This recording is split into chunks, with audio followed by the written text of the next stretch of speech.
Hey guys, how are you doing? Good. Doing How are you? good. Hey. So to start, I wanted to start with you, Orion, because I know that you probably maybe hadn't ever been told that you look like Patrick Wilson, but watching this movie, I was like, that's just de-aged, and then was like, oh, I'm incorrect. Those are two actors playing a younger version of these characters. But was that something that you were aware of before ever getting cast in something like this? It actually was. I got it in college. I got it after graduating.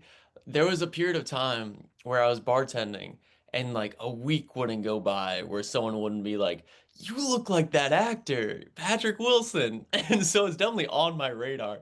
And yeah, when I was cast in it and was finally able to tell all my friends, they were like, this makes so much sense. You look just like him. So it's definitely on my radar for a little bit. Well, I love that. Well, and then Madison, if you want, you can also join, the Yeah, Farmiga well, no, sisters. it's uncanny. I feel like when I walked into the callback and we had our read together, I was like, oh, yeah, yeah. It's crazy. I was saying you can join the Farmiga sisters. You can Oh, I think there's at least two, but I think there are more. Not off I'm the top of my head, I don't know, but I know there's at least two of the Farmiga sisters. I would be honored. The Formigas are is the coolest, and if I would be loved to be a Formiga sister. When I wanted to ask both you guys, it is one thing to play a younger version of a character, but when you're doing that in the last movie of a franchise like this, where everyone has kind of now related Ed and Lorraine to Patrick and Vera, what for you guys was the trick of both playing Ed and Lorraine and honoring what Patrick and Vera have done while making it your own at the same time?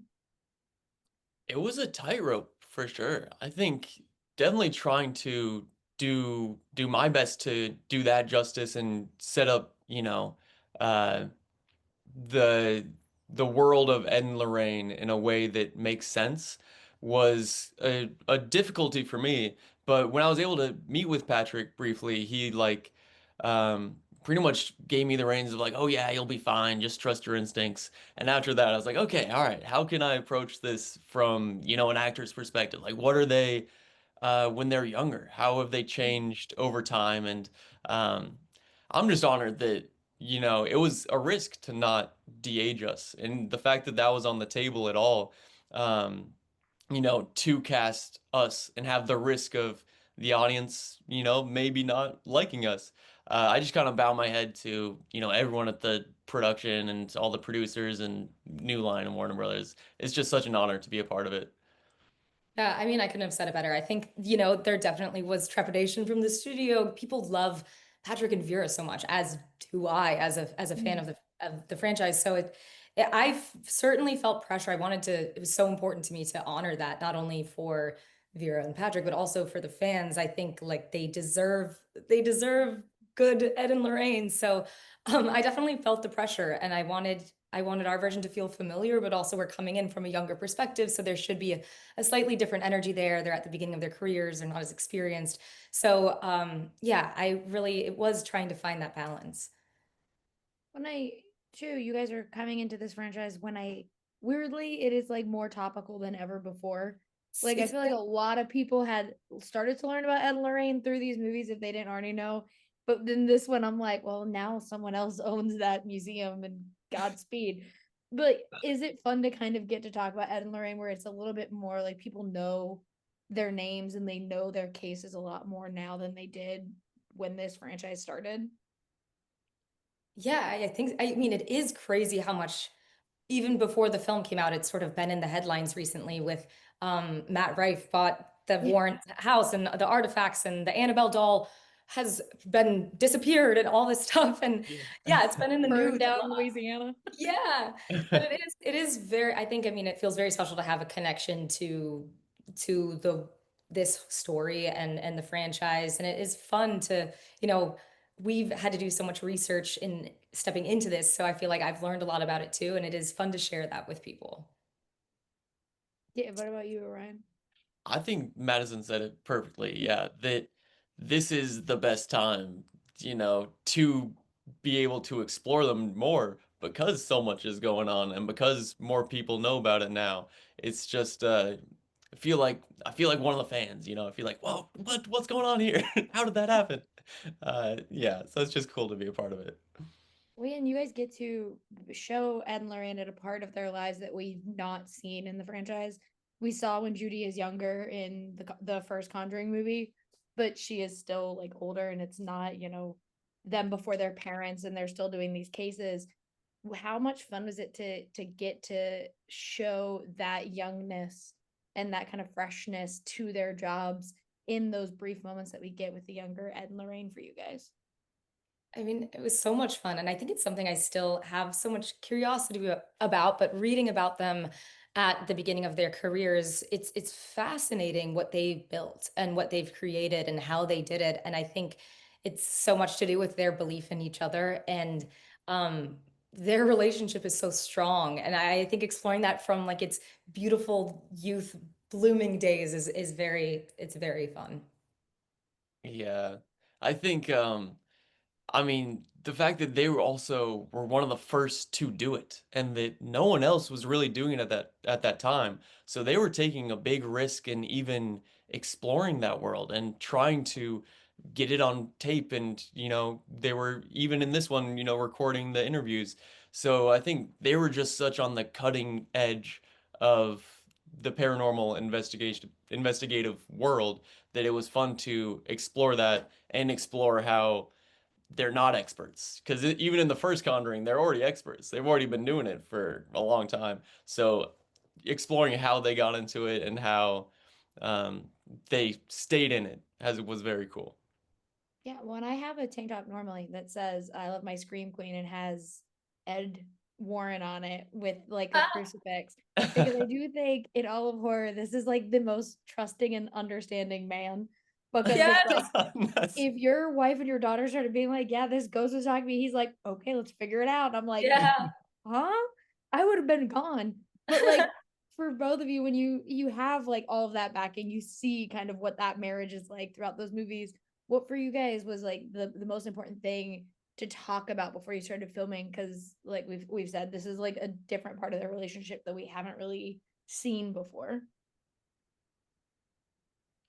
Well, there is something very interesting there between the dynamic of Ed and Lorraine that Ed is not clairvoyant, but Mm-hmm. Lorraine is. So there is so much trust there. And I don't think Ed questions it for a second. I think whenever you know, Lorraine says something, he's like, all right, how can we get to the bottom of this? Like, what can we do?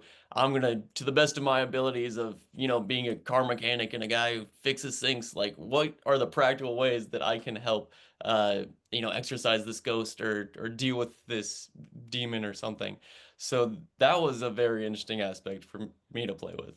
Yeah, and I feel like they've said it in prior films too, but yeah, there was never a wavering on their belief or on his belief in her or their belief in each other. I think they're they're in their own world together, and I think that's a really beautiful thing. And they also have this amazing sense of humor. They joke with each other, and I think that's really unique too, and so fun to play with the light parts of their relationship as well. Well, I have to ask you guys about that mirror because the minute I saw it, I was like, no, what, like, what, in what world would you engage with the mirror in any way, shape, or form?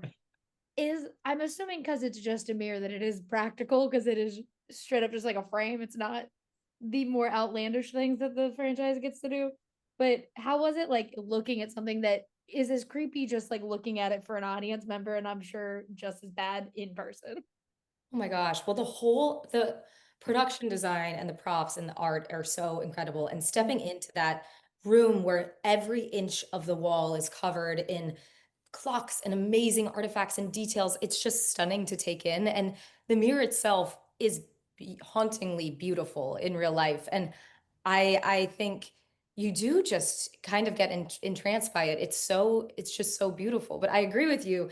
It also looks haunted. So like don't go near that thing. But the props, the world, I mean, gosh, as an actor, there was just so much to really take in and look at, and it was beautifully done, beautifully made. Yeah, and Orion, you get to spend more time in that room.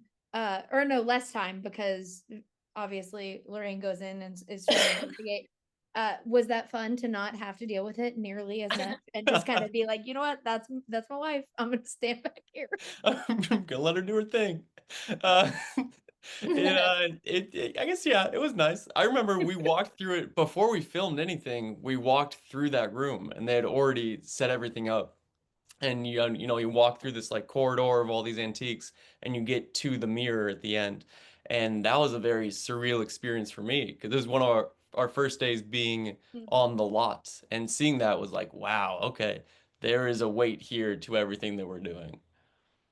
But I wanted to ask you guys a little bit of a more fun question because obviously, like, I've watched a lot of haunted videos and people have gone and they're like, I'm gonna try and mess with Annabelle. I'm like, don't.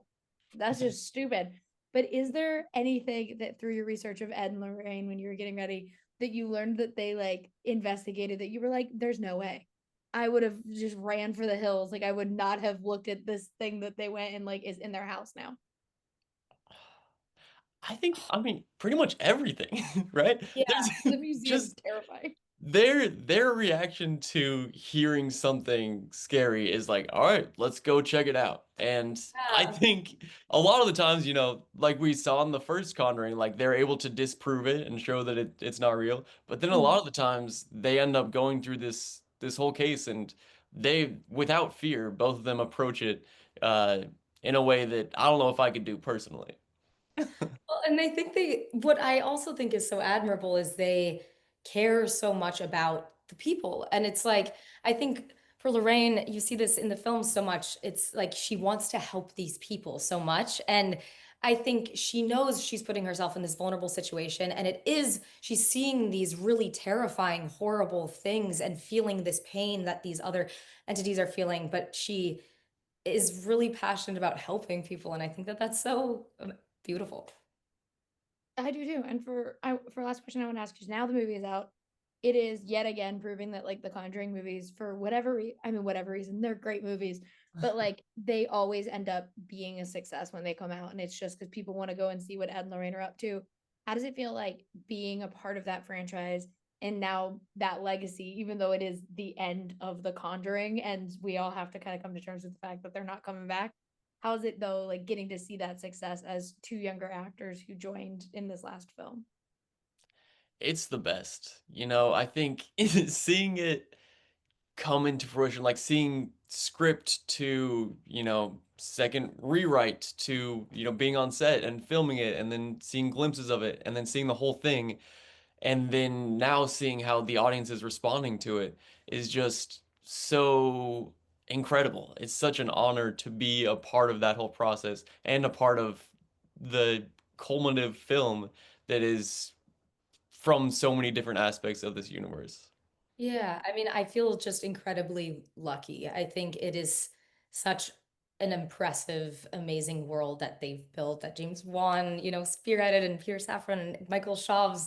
It's just so cool to be a part of it in any way. And it's really amazing to sit back and watch how much people still love The Conjuring. It's such a testament that it's been able to have this amount of success after being here for 10 years, over a decade. I think that's just really special and I'm very grateful.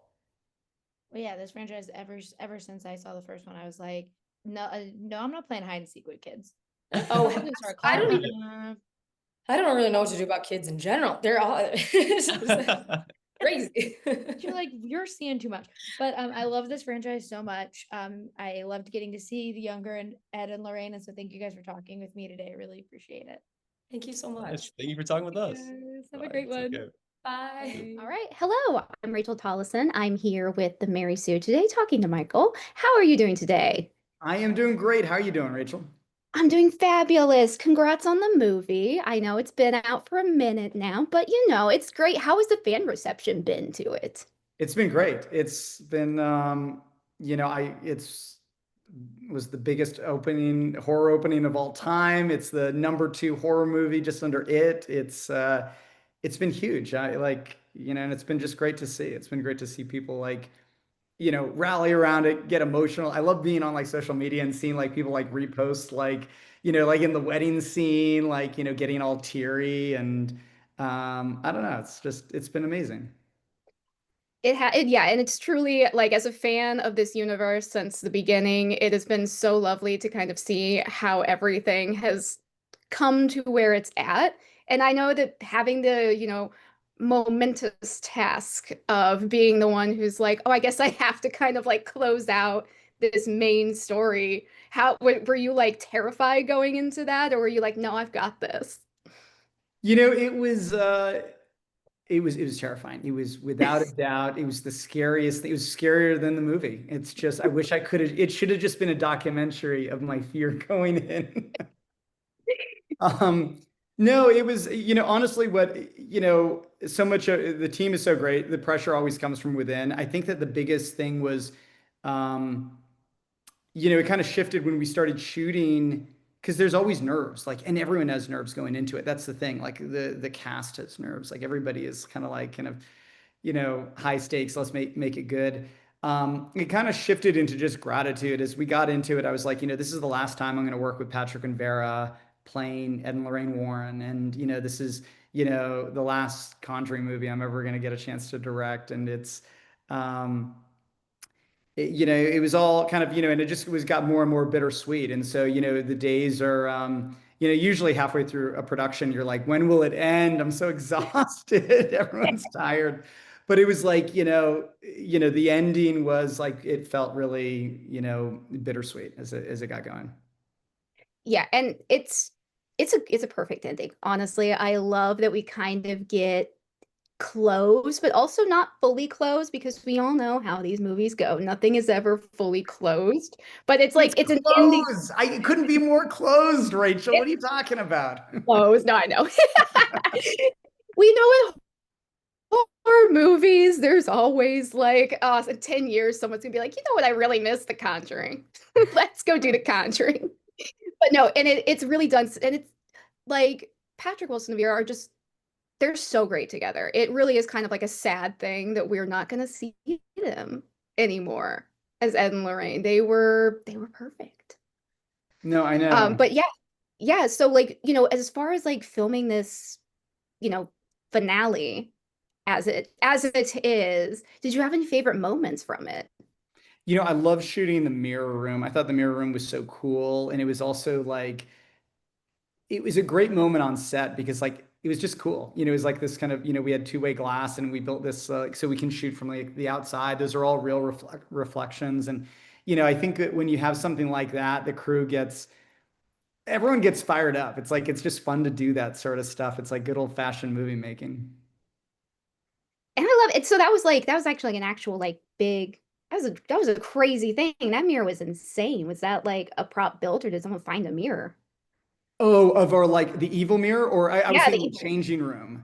oh, The that one. Oh my God. Yes. No, hold on. That is a really cool scene. Oh my God. Yeah, that's amazing.